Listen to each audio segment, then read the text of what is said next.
достор, баарыңарга саламатсыңарбы? Баарыңарга салам алейкум. Могу бир жумадан бери интернетти карап отурабыз. Эми бир жарым айдан бери эле катуу карап калдык го баарыбыз. Фейсбушник болуп калдык го. Анан ошо Фейсбукту карап отурсам эле сөгүп салды, 7 миллион берип сөгүп салды, Турсичен чыгып алды, Шортикчен то есть. Бирөөнү сөгүп салды дагы бир кыз. Анан бир аял сөгүп салды деп эле ушинтип атабыз да. Анан бизде мындай эл экенбизде комплекс неполноценности деп коет ушунучу. Мисалы идиоты деп мен идиот эмесмин, мен ага мындай эч кандай эме дагы кылган жокмун да. 6 миллионду сөктү. Мен 6 миллионго кирбейм. Баарыбыз мындай жинди десе, силер жинди эмессиңер да. Билиш керек да, ошонучу. Ошол себептен достор, комплекс неполноценности болбой элек психологияга да ушундай атайын бир глава, разделы бар. Биз деген чынында эле жакшы эл болбой атабыз, мындай эле айтайынчы. Жакшы эл болбой атабыз. Арча бешиктен 5000 сом үчүн 3 баласы менен, эмчектеги баласы менен үйдөн кубалап чыгып атабыз. Кошуналары жатат, курсактарын кампайтып, тойгузуп алып жатат. Кошуналар ачык болуп аткан менен иши да жок. Анан жардам берип атса, көргөзүп берет экен дейсиңер. Көргөзбөй берсе, бербейт экен дейсиңер. Анан азыр анан бирдеме берсе эле харам дейт экенсиңер. Айттым го, бир бандит кудук салып берсе, трубасы харам, чоргосу да харам, ким суусун ичсе дуасы кабыл болбой калат деп атып, вообще ит кылды дейт. Анан биз жардам ала албаган эл экенбиз, достор. Анан кайраштырганга маш экенбиз. Ой, Фейсбукту карасаңар эле бири-биринин жүнүн бири-бири түтүп атышат. Ай. Алар силерге эмне кылды? Мени бир миңдей кишини заблокировать этип салмай. Ай, муш сөгүп атышат, ай, böyle каргап атышат меничи. Мен эмне кылдым? Мен силерге $1 карыз эмесмин. Наоборот, ушу чындыкты айтайлык, могу адилеттүүлүк болсун, президентке чейин жеткирелик деп атабыз. Анан эле мисалы көчөкү кыз, эмнеге именно ошо көчөкү кызды токтотуп калды? Анткени сулуу экен. Анткени ошо кызга тийишип өздөрү. Эмне мына теги кыз турат, а башка кыз толтура киши өткөтпөдү? Карасаңар, аларды эмне токтотпойт? Эмнеге Турсичен бир кызды токтотуп алып эле, ошону бүт көчүгүн бүт Кыргызстан көрүп чыкты, бүт дүйнө жүзү көрдү. Мисалы 25 ноябрда балконскийлер болуп митингге чыкканбыз да. 1,5 миң кишиге болуп жетти го биринчиси. 1,5 миң кишидей чыктык. Ошонун арасынан бир 3-4 действительно чыгып алыштыр. Жана гейпейлерчи. Эми ошону тартышып бүт 1,5 миң кишини гей кылып салдыңар. Мага Казакстандан чалып атат. Ай, сыймык дейт. Менде друзьяда көп казактар бар да, менде бир 10 миң подписчик бар, ошонун канчасы казак да. Эмне эле эме болуп атасыңар дейт. Гей, анан эмне Кыргызстанда 1,5 миң гей барбы дейт. Алар түшүнбөйт да ким жазат атканын, ким ушун заказ берип атканын.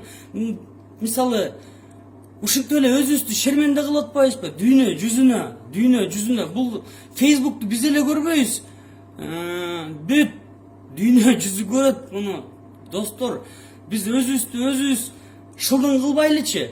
Ушундай гей, анан жылаңач катын, анан ушундай сөккөн эме болсо, жөн эле өткөтүп калалык. Көрмөксөн болуп өткөтүп калалык. Аны канча ушу жазган сайын ошончо казактар, өзбектер, булар 6 миллион акмактар экен деп атпайбы? Ай, достор, могу Фейсбукту туура колдонуп, только жакшы нерсе жазалчы, только жакшы, мындай колуңардан келеби жакшы нерсе жазып, бирөөнүн абирин ачпаш.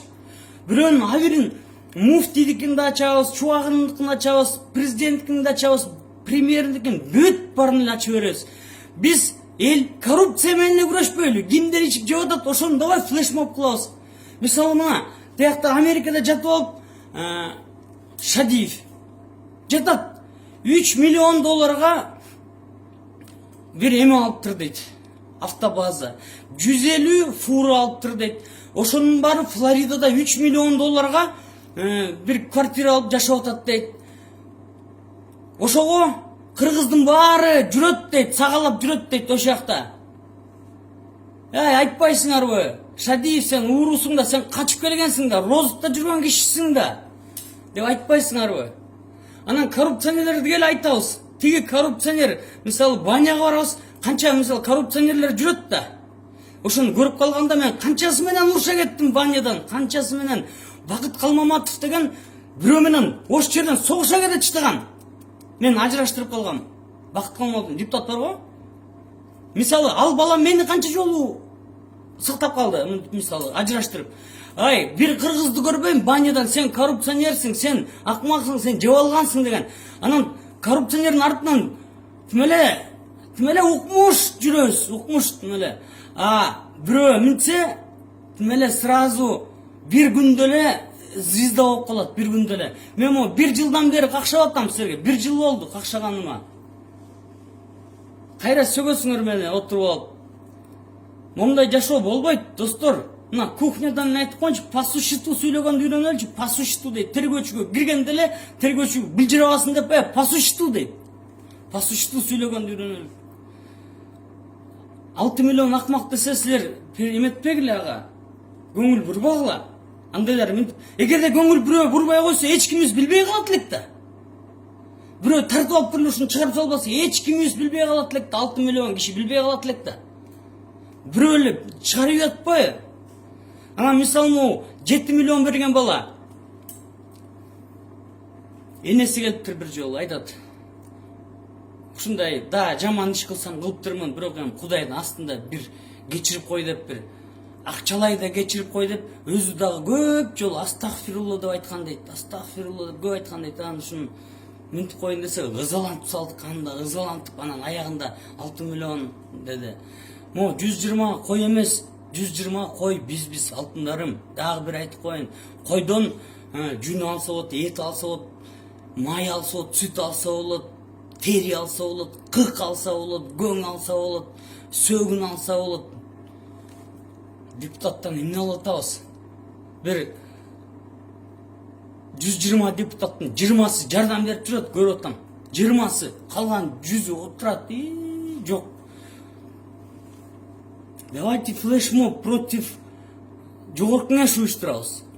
Мындай духуңар жетеби? Давай баарыбыз жогорку кеңеш кетсин деп эме жазалык жанакындай.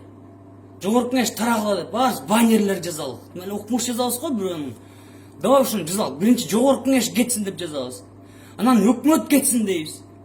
Анан технический өкмөт келсин дейбиз, антикризисный. Давайте бир нерсени менен алек бололук, бирөөнүн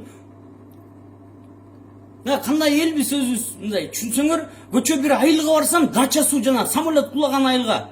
Ичин көрдүңөрбү? Айыттак ичинде бүт байлардын 100 миң доллар аттары бар. 120 миң, миллион долларлык аттары бар ошол жакта. Көрмө, сахрал сүйлөбөй калдыңыз. Ладно, достор, феймеге чыгабыз анан. Суроолоруңар жакпай деп мага могу прямой эфирге чыгайын десем, суроолоруңар Мадумаровка кандай карайсыңар деп 80 жолу сурадыңар. Жапаровка кандай карайсың деп сурадыңар. Жакшы эле карайм, достор, жакшы эле карайм баарына. Эч кимге мен эме эмесмин. Так что жакшы суроолор берели, эфирге чыккандачы бир жакшы даярданып алып келели да. Ошолорго суроолорго мына китеп окула десем 80 лайк, 15 комментарий, могу китептерди окула десем. Кыргызды сөгүп салыптыр десе 7500 комментарий. Каяк эле мына гей деп койсо 1 жыл гей болуп жүрдүңөр. Эмени жанакы Жээнбеков гей деп жанакы Равшан Жээнбековду гей деп анын канча жүрдүк, достор. Андай эмес да все. Көңүлүңөрдү бир жерге койгулачы, давай жогорку кеңешти кетирели делик, мон баарын бөлүшүп койгула. Бөлүшүп турсаңар дагы айтып турам. Лайк басып, ким лайк басты ал, значит согласен деген сөз. Мышыктай олуна карап кетип каласыңар. Мына врачтар Кандай жардам берип атат врачтар? Уже 40 киши ооруп калыптыр, 70 кишидей